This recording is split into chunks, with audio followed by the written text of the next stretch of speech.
Hello and welcome.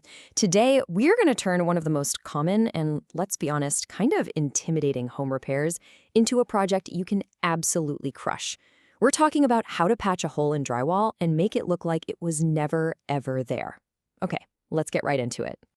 Ugh, it happens to the best of us, right? A doorknob slams a little too hard, you're trying to move some furniture, and suddenly, bam! There it is. Just an ugly, glaring hole staring back at you.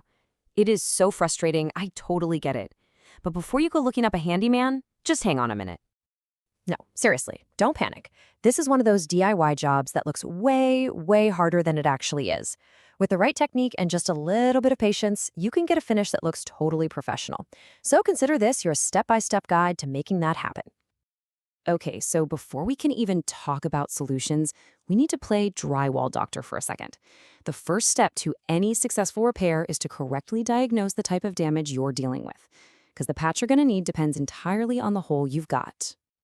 And what's really great is that pretty much every single hole you'll ever find in your drywall, it falls into one of just 4 main categories. That is it, just 4.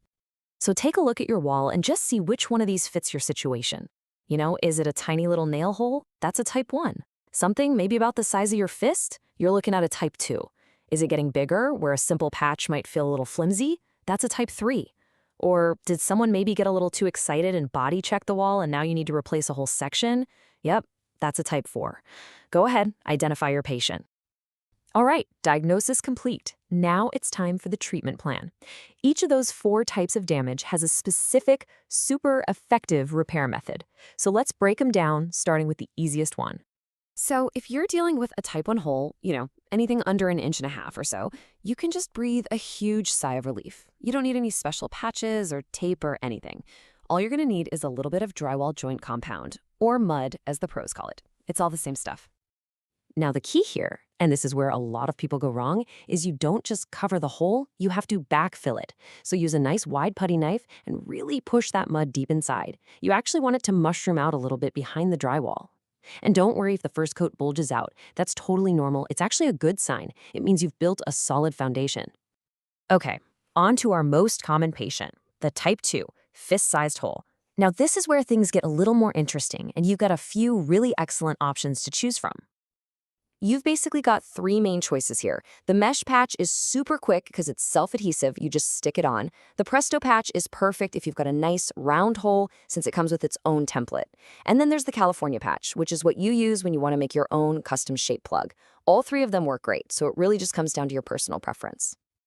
And I love this quote because it perfectly explains the technique for using a mesh patch. When you push mud through that mesh, you get this Play-Doh Fun Factory effect. You're not just covering the hole, you're literally rebuilding the drywall from behind, and that's what makes this patch so incredibly strong. This is the secret, right here, to making sure your patch doesn't crack or fail down the road. So what if you're looking at a type 3 hole, one that's bigger than your fist? The name of the game is support. The patch itself just isn't strong enough to span a big gap like that. The trick is to screw in some little pieces of scrap wood, we call them backer boards, right behind the drywall. This gives your new piece of drywall something really solid to attach to. And for the biggest jobs, that type 4 damage, we're going to use the wall's own skeleton. You'll cut the entire damaged section out, from the middle of one wall stud to the middle of the next. This lets you screw a brand new piece of drywall directly onto the studs, which creates the strongest possible repair. Then, once that new piece is in, you just tape up the seams and you're ready to start the finishing process. Okay, the patch is in, it's solid, we are halfway there. But now comes the artistry, making that patch completely disappear. This part is all about applying thin coats of mud and feathering the edges. That just means creating a super smooth, invisible transition to the rest of the wall. This is what separates the amateur jobs from the truly pro-level repairs.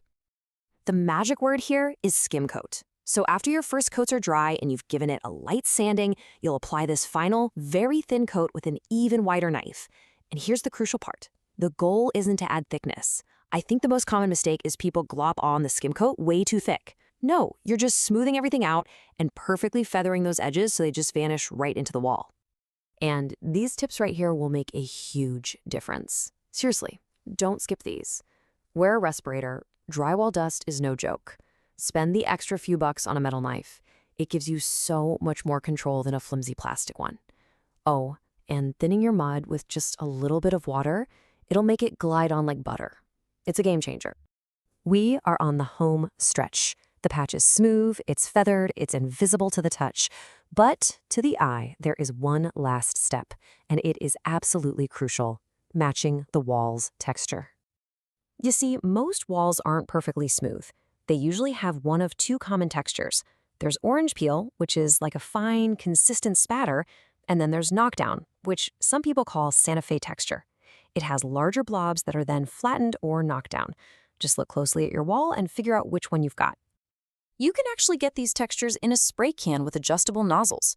But listen up. Here is the most important tip of this whole process, and the mistake everybody makes. You must practice on a piece of cardboard first. And I don't just mean to check the spray pattern. You have to check the coarseness. You've got to dial in that spray so it's a perfect match before you ever touch your wall. I'm telling you, it is the one step that guarantees a truly invisible repair. And there it is. The texture is dry, the wall is whole again. All it's left to do is wipe away any dust and hit it with a fresh coat of paint. This is the moment of truth. And that's it. From an ugly hole to a flawless wall that looks good as new. And you didn't just patch a hole, you learned a really valuable skill. So go ahead, take a step back, admire what you did, and maybe start thinking, what are you going to fix next?